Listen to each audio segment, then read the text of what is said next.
Hola, ¿qué tal? ¿Cómo están? Buenas tardes. Nos encontramos en esta edición especial de Escriturama. Venimos a la feria de Guadalajara del libro usado y antiguo y venimos a la presentación del libro Las disputas entre la mosca y el hombre de Juan Fernando Covarrubias. Me acompañan Pedro y Alfredo. Muchachos, ¿cómo están? Todo bien, contento de estar aquí. Venimos a la presentación del libro, la segunda presentación del libro Las disputas entre la mosca y el hombre de Juan Fernando Covarrubias. Estuvo también presentando nuestro compañero Alfredo Sevilla, estuvo exponiendo también y haciendo preguntas al autor y se puso muy interesante. Muy interesante la participación de Alfredo, que pronto será publicado también, dicho sea de paso. Y bueno, queridísimo Alfredo, ¿cómo estás? ¿Cómo te sentiste en tu presentación? El nervio no dejó de estar ahí, porque también lo presente, pero hoy estamos ahorita en la edición número 12 de la Feria del Libro Usado y Antiguo aquí en Guadalajara. En este caso fue un libro de ensayos, son ensayos literarios, no son ensayos académicos, no tienen la rigurosidad de la academia, por lo tanto pues es un género todavía mayor, ¿no? Es el ensayo literario. Los ensayos platicábamos ahí, estaba David Izazaga, que es un cronista tapatío, que es el jefe de departamento de publicaciones en la Secretaría de Educación de Cultura de Jalisco. Bueno, entonces esperemos puedan acudir aquí a la feria, que compren libros, que se abastezcan de conocimiento y pues nosotros los seguimos viendo en el canal de Apatía TV y pues, en su casa Escriturama. Muchas gracias.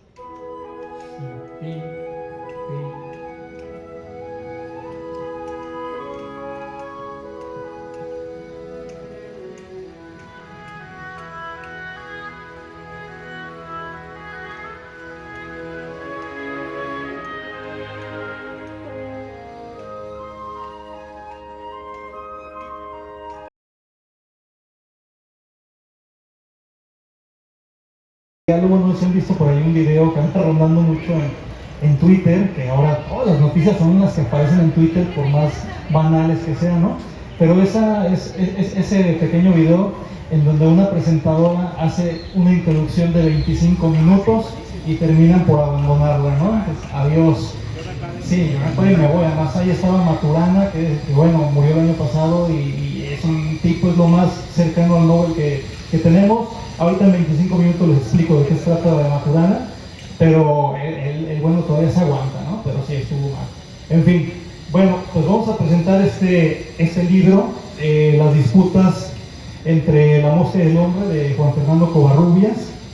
Es un libro de ensayos, está publicado por la editorial que manejamos, que se llama Libros Invisibles, y es una colección en la que comunicamos temas diversos que están fuera de la colección de narrativa y de poesía. Entonces, que es un libro de ensayos encaja aquí en esta que se llama Suite del Insomnio.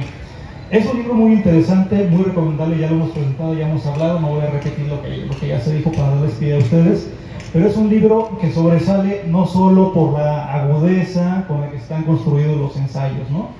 Que requieren de un cierto andamiaje, que al menos, por decirlo de algún modo, verbalmente sean coherentes, ¿no? Sino que se enlazan muy bien con esta parte, con esta beta narrativa que tienes, y no solo se enlazan en el sentido estético, sino que también, como lo han dicho ya muchos otros narradores, pues el narrador es básicamente un mentiroso, ¿no? Es un mentiroso que construye de una manera muy, muy coherente. Entonces, cuando vemos a un autor como Fernando, que construye sus ideas de ensayo y encima las mezcla con una narrativa que está tan bien construida, pues evidentemente que de repente uno lo está leyendo y termina por estar de acuerdo en muchos de sus ensayos, ¿no? Es prácticamente inevitable. Entonces, es un libro ampliamente recomendable. Yo no me entretengo más, quisiera darles la palabra a David, a Alfredo y evidentemente a Juan Fernando, y si podemos construir también aquí una especie de diálogo, pues con gusto, si alguien tiene una pregunta o si entre ustedes mismos tienen algún comentario que se puede ir retroalimentando, pues adelante, ¿sale? Entonces, no sé si les parezca, que quieren que empecemos así en este orden en el que ya estamos, o... Sí, yo le iba a dar la palabra, pero me acaba de hablar de usted y estoy considerando seriamente la posibilidad de bajarme en este momento. No, tranquilo. No, no te creas. Sí, sí, igual si quieres empiezo yo, si me devuelves mi presentación, porque yo dije, a lo mejor la vas a leer. No, adelante, David. Muchas gracias. Bueno, gracias por estar aquí. Muchas gracias a los organizadores de la feria, al ayuntamiento. Muchas gracias a Jorge, que es el animador de Libros Invisibles, sobre todo a Juan Fernando. Gracias a ustedes que pudiendo estar en cualquier otro lado a esta hora muy rara para una presentación, ¿no? Pudiendo estar en el Madoka, en el Madrid, o simplemente caminando por las calles o viendo libros, estén ahí sentados. Les agradecemos también a los que voluntaria o involuntariamente nos estén acompañando. También gracias a los que están por ahí, no sé si robándose las letras de los hombres ilustres o poniéndolas, me pone nervioso, pero bueno, voy a proceder. Es la segunda vez que presento, estoy haciendo un spoiler, me estoy haciendo auto-spoiler. La primera vez que tuve la suerte de presentar este libro, lo hicimos en el festival, ¿te acuerdas? Con María Cervantes, y no leí, fue una conversación, ¿te acuerdas? Pero me pasa que si, como se dan cuenta, a mí no me ponen un freno, yo me pongo aquí a hablar, como la tipa esta que acaba de hacer referencia a Jorge, y no digo nada. Y entonces por eso escribí esto, porque dije, mejor escribo lo que creo que tengo que decir y no me salgo del guión. Entonces voy a darle lectura a las 37 páginas que escribí, son 6. Número 1. Sobre la afortunada visibilidad de Libros Invisibles. Libros Invisibles es una de las editoriales locales más sólidas y con propuestas de autores que cuentan con un valor más allá del mercado o la moda. Gracias al buen ojo de Jorge Díaz, su catálogo ha ido creciendo con los años, distinguiéndose de otras editoras que publican sin una intención, sin un canon claro, o como se entiende mejor hoy en día, una acertada curaduría. Ahí habitan autores como Álvaro Avitia, Enrique G. Gallegos, Rodolfo Dagnino, Víctor Villalobos el Chiva, Ricardo Solís, Miguel Barquiarena o Balán Rodrigo, pero también libros emblemáticos que sin duda se encuentran ya registrados dentro de la historia de la literatura jalisciense, como Temporal de Pedro Boche, Lotería del Milagro de Raúl Aceves, Culturas de Raúl Bañuelos, o póngale usted el título que quiera, de Gustavo Hernández, mejor conocido como El Papa. Me gusta pues la propuesta que a lo largo de los años ha ido haciendo de Libros Invisibles una editorial que apuesta por plumas, pero que ha conformado un catálogo diverso y no por ello se puede decir que publica de todo. Quien se hace de un libro de esta editorial puede tener la garantía de que estará en sus manos una propuesta distinta, interesante y estéticamente cada vez más cuidada. Me gusta que este libro de Juan Fernando Covarrubias forme parte del catálogo de Libros Invisibles, porque es justo el tipo de propuestas que podemos encontrar en esta colección nombrada Suite del Insomnio. 2. Sobre el ensayo como género literario. Tengo una debilidad por el ensayo literario, justo como el que escribe Juan Fernando Covarrubias. Para quienes escuchen la palabra ensayo y no tienen mucha idea de qué se trate, hay que decirles que nada o muy poco tiene que ver con ese pariente pobre, escuálido y maltratado que es el ensayo académico. La mayoría de las personas cuando escuchan la palabra ensayo imaginan algo formal, docto, de gente seria y que se la pasa en la escuela. El ensayo literario, este que encontramos en el libro La disputa entre la mosca y el hombre, es absolutamente todo lo contrario a esto. Se trata de aludir en su más pura expresión al término ensayo. Dice el diccionario que ensayo es la puesta en práctica de una acción o actividad para poder perfeccionar su ejecución. Los músicos dedican muchas horas al día al ensayo, dice además el diccionario. Así pues, lo que Juan Fernando Covarrubias hace en su libro es practicar su actividad lúdica del pensamiento para intentar alcanzar algunas ideas en torno a ciertos temas. No está lejana la labor del ensayista a la del músico que practica muchas horas del día. El escritor de este género posee detrás de sí horas y horas de lectura, cientos de libros que le servirán de referencia para su práctica, para su ensayo, para ese intento de juego o malabar estético por medio de las ideas y las palabras. Pero no solo eso, un buen ensayista sabe que se debe nutrir no solo de las ideas de los demás, sino también de la observación del mundo que habita a su alrededor. Juan Fernando Covarrubias es un experto en el ámbito de caminar la ciudad, de caminar la vida y de observar y de ir acumulando todo eso a lo largo de años. Un ensayista como Juan Fernando trabaja con sus vivencias, con sus lecturas, con su experiencia de vida, con todo lo que a lo largo de los años ha ido capturando. Juan Fernando es un acumulador de mínimas curiosidades que ha dedicado gran parte de su vida a coleccionar cosas que sabía que algún día le servirían para su escritura. Lo imagino de niño, asustando de la mesa de su casa a las moscas, manoteando, observando y escuchando cómo su familia renegaba de ellas y sin embargo pensando cómo estaban tan al alcance de la mano. 3. Sobre Juan Fernando Covarrubias. A Juan Fernando Covarrubias lo conocí hace unos cuantos años, pero ya lo había leído antes en algunas de sus colaboraciones en la Gaceta de la UDG y en el diario El Informador. Estudió letras hispánicas en la Universidad de Guadalajara y debo decir que obtuvo el Premio Nacional de Cuento Agustín Yáñez, que otorga la Secretaría de Cultura de Jalisco en 2014, por un gran libro de cuentos cuyo título es O Cirilo tal vez regresó, que nunca se publicó y que gracias a la compilación de los premios Yáñez que recientemente llevamos a cabo desde la Jefatura de Publicaciones de la misma Secretaría de Cultura, pudo ver la luz recientemente. Hago un paréntesis para hacer el comercial de que esta compilación, en la que está el libro de Juan Fernando, la presentaremos el próximo 13 de diciembre en la biblioteca del edificio Arronis, aquí muy cerca, a unas cuadras, y que por supuesto estará entre las novedades que llevaremos a la próxima Feria Internacional del Libro. Juan Fernando Covarrubias ha escrito, además de ensayo, cuento, crónicas y artículos, y anima un par de círculos de lectura. Quiero destacar justo esto último porque he tenido la suerte de estar como invitado en uno de sus talleres de lectura. No es común encontrarse con un taller, un círculo que tenga como su centro la lectura, que funcione a lo largo de tantos años con más o menos los mismos integrantes, pero que además el mismo sea una especie de caldo de cultivo justo para detonar algunas ideas, compartir autores y, en fin, practicar verbalmente lo que luego puede dar algún tema para convertirlo en ensayo. No cualquier escritor tiene la generosidad de compartir sus saberes, sus lecturas, sus autores, sus ideas, como lo hace Juan Fernando con quienes asisten a su círculo de lectura. 4. Lo que propiamente pienso sobre el libro. He leído Las disputas entre la mosca y el hombre 3 veces.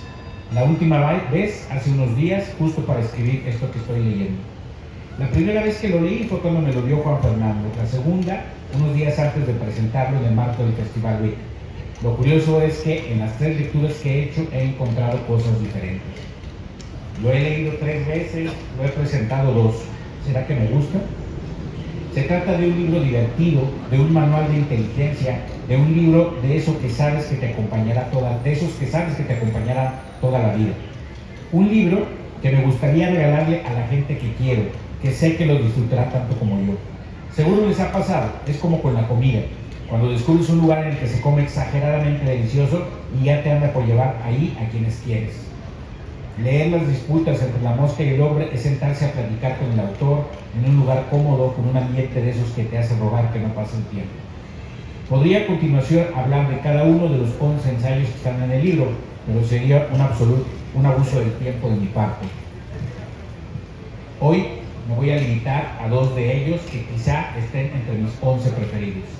El que da título al libro y el primero, El disimulo de las obligaciones. A partir de la figura de Alfonso Castro, el personaje de Bernardo Cuoto en blanco y rojo del libro Aspódelos, Juan Fernando ensaya sobre el tema del sosiego. Y es que quizá, al igual que él, a mí también me basta con montarme en el carrusel y ver lánguido y satisfecho el desfile de los días. Soy de ese club de festina lente, es decir, apresúrate despacio. Como decía mi querido don Edmundo Valadez, hay que ir lentamente a prisa. El texto de Juan Fernando es una disfrutable, dichosa conjura contra el desasosiego, ese estado al que tanto le tememos muchos. Envidio hasta el tuétano al autor por haber logrado escribir semejante pieza. Tiene casi todos los elementos que yo hubiera puesto si hubiese sido quien hubiera escrito. Incluir esa propuesta subrepticia de caminar por aquí, por el centro de la ciudad, en medio de este caldo de cultivo para ese empeño, piedra nodal del ensayo, la conjetura, la imaginación de vidas. El otro ensayo, Las disputas entre la mosca y el hombre, no quiero dejar de mencionarlo porque me parece el mejor ejemplo de lo que es el libro en su conjunto. De escritura pulcra, fusionando la experiencia de vida con las lecturas. En unas cuantas páginas apenas hay referencias a Maeterlinck, Esopo, Lafontaine, Barbus, Monterroso, Jesús Gardea, Luigi Malerba, Pascal Quinar, Mario Lebrero, Sartre, Blake y José Emilio Pacheco. 11 autores en 7 páginas. Ninguno está de más. No se trata de la presunción de un autor por meter gratis a un puño de escritores. Se trata de hacer embonar con maestría y gracia cada una de las piezas de un rompecabezas que vemos completo al final. No es un desfile de conocimientos, es un ejercicio de estilo, de creación, de cuando llegamos al punto final, que cuando llegamos al punto final nos hace sonreír satisfechos de lo que hemos descubierto. Los otros temas sobre los que Juan Fernando se ocupa a lo largo del libro son la mentira, el azar, la muerte, la burocracia, el tedio, el viaje, el paseante, el robo de lápices y 2 autores, Sándor Márai y Jesús Gardea. Debo agradecerle, por cierto, a Juan Fernando, que fue a partir de la lectura de su libro que conocí a Gardea y que me he acercado a su obra. Estas son, en suma, las cosas que puedo decir sobre un libro redondo, bien cuidado, bien escrito, divertido, original. Gracias, Juan Fernando, Jorge, por hacerlo posible. Más de estos, por favor. Muchas gracias. Gracias, David. Pues le cedemos la palabra a Alfredo sin más, porque creo que también trae algo preparado, ¿no? En otras circunstancias estaríamos improvisando, pero mejor seguimos con este hilo. Muchas gracias. Bueno, pues lo que tengo preparado más bien eran una serie de ideas que quisiera compartirles. No creo que vengo en calidad de discípulo y amigo de Juan Fernando. Yo formo parte de un taller que él tiene, un taller de creación literaria, donde trabajamos cuento. Y creo que ese tiempo me ha dado la oportunidad de ver la forma en que una persona se relaciona con la literatura, porque asumimos que solamente conocemos la forma en que nosotros nos relacionamos con ella, ¿no? Pero asistir a la forma en que una persona demuestra el amor hacia algo que le apasiona, de repente te despierte otra cara del poliedro. Y en este libro de ensayos, al igual que lo comenta David, yo también lo he leído unas 3 veces. He encontrado que es una lectura que no se revela a la primera lectura. Es una serie de ensayos que requiere tiempo, y creo que lo que yo venía a decirles es querer encontrar una especie de constelación en la lectura de Juan Fernando, que tiene mucho que ver con la forma en que él vive su vida literaria y vive su vida como ser humano, ¿no? Pensaba lo que decía Thomas Bernhard, el novelista, cuando asumía que la literatura moderna es muy diferente a la literatura, digamos, del siglo XIX, por la velocidad. Vivimos tiempos bastante vertiginosos, ¿no es verdad? Son tiempos donde el poder desplazarse de un punto a otro está muchísimo mejor condicionado en comparaciones de hace 200 años. Tenemos la posibilidad de viajar muchísimos kilómetros en cuestión de minutos. Y creo que la visión de Juan Fernando tiene que ver todavía con la tradición literaria de entonces, de cuando los hombres iban en caleza, arrastrados por caballos, mirando por una ventana, ¿no? Y contemplando lo que había ahí, tenían tiempo para pensar. Arriola, por ejemplo, es uno de los escritores que también nombra acá, y creo que esa sentencia arriolina, donde dice el hombre que no lee no sabe escribir, y el hombre que no sabe escribir no sabe pensar, parecería que el ensayo juega con esos 3 elementos. Él habla de sus lecturas y él está pensando todo el tiempo. Los ensayos es uno tras otro, la forma en que un hombre piensa de una forma demorada, como bien lo dijo David, como un paseante, pensando en el viaje, cosas que tal vez los tiempos de ahora no son tan fáciles que nos permitan que nos detengamos, como la mosca, que está presente en la vida de todos, pero parecería que apetece ser que está en todas las casas. Nadie se detiene ya a verlo por hábito, ¿no? por un hábito de censura, de omisión. Está ahí siempre y no nos merece mayor vista. Bueno, pues creo que eso es lo que encontraremos en los ensayos de Juan Fernando, que pone el ojo donde nosotros pasamos todos los días, pero a nosotros no nos despertó algo que escuchar. Pensaba en lo que decía el escritor Harold Bloom sobre Cervantes. hablaba de que Cervantes tenía, o debió haber tenido, un muy buen oído, pues su literatura te enseña a escuchar a los demás, y que Shakespeare tenía un oído hacia sí mismo, pues su literatura te enseña a escucharte a sí mismo. Creo que en este caso, la literatura de Juan Fernando se centra en el de Shakespeare, porque en realidad es como si asistiera uno a cómo un hombre se habla a sí mismo para poder poner las cosas en su lugar.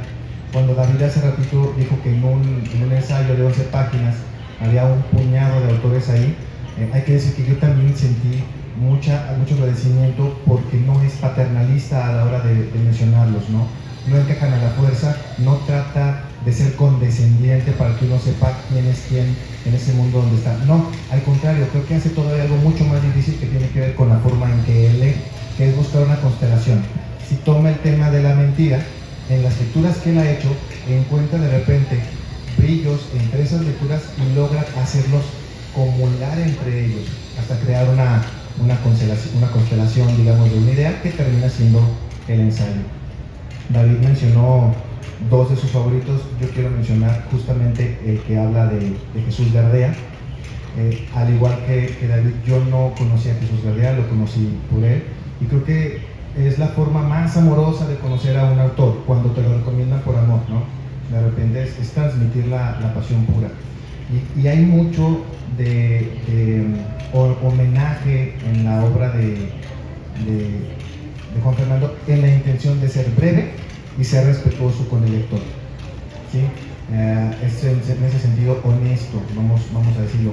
Y honesto me refiero a que ustedes, los que vayan a comprar el libro, se van a encontrar ensayos donde diserta sobre la muerte, hablando de su abuelo que está muerto y está presenciando esa gaveta, digamos, ahí.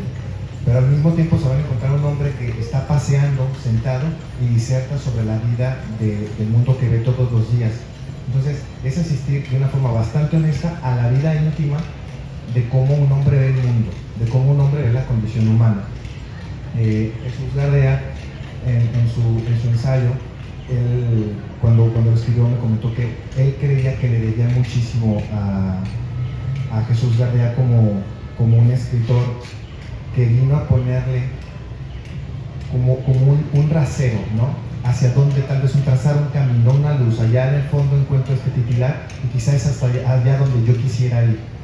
Bueno, en este momento creo que podría decirles yo, insisto, en calidad de amigo, que los ensayos de Juan Fernando me hacen sentir a mí lo mismo, ¿no? Es una forma de saber que bajo la luz de otros que han logrado, tal vez uno también puede intentarlo, ¿no? Puede escribir.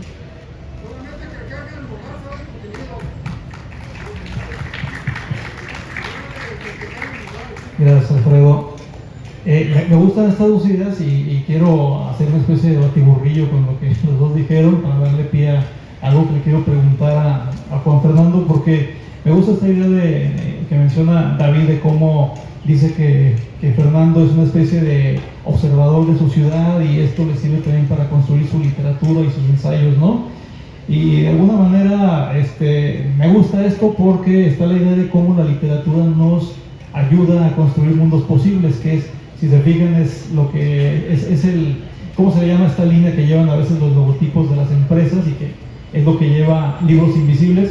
Nosotros ponemos una línea abajito que se llama Publicamos Mundos Posibles, ¿no? Y por eso me gusta la idea que dice David, de cómo ser tan observador de la ciudad y de la vida misma nos ayuda a construir la literatura, pero también la literatura nos ayuda con la vida, ¿no? Y ese es el principio importante que a mí me gusta destacar. Y luego lo que comenta Alfredo también, de cómo yo no lo había pensado de esta manera. Yo había pensado durante mucho tiempo que solemos, a partir de que se van haciendo cada vez más sofisticados los medios de mediación, la televisión, la aparición del internet y todo esto, vamos siendo cada vez más frágiles para construir relaciones sólidas nosotros mismos con otras personas, ¿no? Construimos nada más relaciones de microondas. Pero ahorita, escuchándote, pensé que de alguna manera este fenómeno luego se reproduce en otros ámbitos de nuestra vida, y esto me hace pensar que de repente el fenómeno editorial que estamos viviendo ni hace una cosa ni hace la otra. De repente, o sea, de repente no hay escritores que sean observadores, sino que basta con que yo agarre un montón de pedazos de citas por ahí que vi en internet y ya publique mi libro, ¿no? Entonces no estoy construyendo realmente mundos posibles, sino que estoy haciendo batiburrillos. Pero también me da pie a pensar en que la industria editorial se está moviendo mucho por ese lado, porque se está publicando mucho que no es otra cosa más que una publicación que no es una construcción sólida, pues, ¿no? Hay autores que no tienen una relación sólida con sus escritos porque, pues hay que decirlo, pues porque se los escriben. O sea, el mundo editorial, sobre todo las grandes editoriales, se está moviendo mucho por ese lado. Y decirlo de esta manera, o sea, ¿cómo encajaría tu libro, Juan Fernando, en un entorno editorial que ahora ya está invadido por Yuyas, por Luisitos Comunica, por los youtubers, por los influencers? Esa es la idea, pues, que trato de construir con lo que comentaron David y Alfredo, ¿no? O sea, ya llegamos a ese punto en el que la industria editorial ya entendió que si tienes 2 millones de seguidores y el 1% de ese te puede comprar un libro, pues es un negociazo, ¿no? Entonces hay que hacerle su libro independientemente de estas dos cosas de las que hablaron David y Alfredo, ¿no? Entonces, ¿cómo crees que cae tu libro de ensayos en un ambiente editorial en el que ya las reglas se han movido mucho y lo estamos viendo y lo vamos a seguir viendo porque se acercan épocas electorales también y vamos a ver cómo empiezan a salir esos bellos libros que dices de dónde salió tanta lana, a quién se lo escribió y todo esto, ¿no? Bueno, muchas gracias por estar acá. Justo lo decía David hace un rato, es una hora un tanto inusual para presentar un libro y para conversar sobre estas cosas, pero les agradezco que estén aquí. Por supuesto le agradezco a David, a Alfredo y a Jorge que se han dado la oportunidad de acompañarme. Bueno, yo creo que la industria editorial, como otras tantas industrias, como puede ser la industria televisiva o puede ser la industria musical, hoy apunta sus baterías hacia productos que precisamente constituyen un fenómeno, y este fenómeno que tiene que ver con las masas, pues también tiene que ver con el consumo, ¿no? Y este libro que creo de ensayo, pues bueno, apunta quizá en una dirección distinta, ¿no? Apunta en una dirección en la que no sé si llamarlo honrar la literatura dura o honrar lo que me ha formado profesionalmente o en los estudios, pero sí apunta en una dirección diferente. Digamos que es un producto que de alguna manera va a contracorriente de lo que dictan estos grandes tirajes, estas publicidades enormes, estas concentraciones masivas. Y bueno, pues ustedes aquí están como ejemplo de eso, ¿no? No tenemos un auditorio lleno, ni desbordado, pero sí tenemos quizá a personas interesadas en estos productos que van en una dirección distinta de lo que marcan, pues, las tendencias hoy. No sé, me parece que me gustaría que se diera la oportunidad de adentrarse en el libro, de leerlo, de darse tiempo, de buscar ahí algo que a lo mejor les puede hacer un guiño para su día a día, para sobrellevar algo, no lo sé. Creo que el libro es muy diverso en ese sentido y los ensayos juegan con eso, ¿no? Juegan con un montón de ideas, de propuestas, de perspectivas, de imágenes, de lecturas, ya decía David y Alfredo, de experiencias de vida, de modos de ver ciertas cosas, incluso de modos de leer la literatura, de ver el cine, de escuchar la música, de pernoctar en una ciudad como esta, en la que el anonimato y el ser indiferentes hacia el mundo te da la oportunidad de observar y cotejar cosas, escribirlas, consignarlas, matizarlas, ¿no? Este paciente que de alguna manera está en el libro es un tipo que se acomoda a esa idea que manejaba Jaime Sabines en un poema que decía, no recuerdo muy bien los versos, pero decía que él amaba la indiferencia del mundo para con su persona. un poco es eso, un poco es estar como enconchado, enmascarado y ver cómo pasan las cosas, ¿no? Oye, Juan Fernando, en cierta manera esto que dices, mientras lo estás diciendo yo observo este escenario y es un poco esto, ¿eh? Es decir, está muy padre aquí las 30, 40 personas que tenemos, la gente viendo libros por este lado, aquellos trabajando en las letras, la gente pasando en bicicleta, caminando, deteniéndose, escuchando un rato y seguir caminando. Es un poco eso, Misael. Claro, exactamente. Es estar ciertamente en un punto y mirar cómo transcurre todo, cómo la gente de pronto pone atención en algo, pero al segundo ya la perdió y sigue como un transeúnte más, ¿no? Que no es denostable, por supuesto, pero que le sirve al ensayista o al escritor o a aquel que quiere hacer algo como una materia para después llevarlo a sus textos, que no es otra cosa lo que está en el libro, ¿no? Un modo de ver cosas, de leer cosas, de registrar cosas.